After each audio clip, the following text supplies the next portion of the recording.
আজকের যে মহালয়া তর্পণটা হচ্ছে সেটার বিশেষত্ব হলো মহালয়ার সময় পিতৃপক্ষ বা পিতৃগণ মর্তলোকে নেমে আসেন এবং সেই দিনে তারা জলের প্রত্যাশা করেন।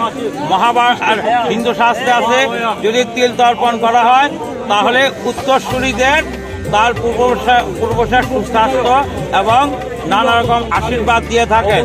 আর পৌরাণিক কাহিনী অনুসারে ভরদ্বাজ মুনি তর্পণ করাতে তার পিতা এবং সৎ পিতা দুজনেই উদ্ধার হয়েছিল। রামচন্দ্রের যখন তর্পণ করেছিলেন দশরথ তখন মুক্তি পেয়েছিল। এরকম অসংখ্য কাহিনী আছে।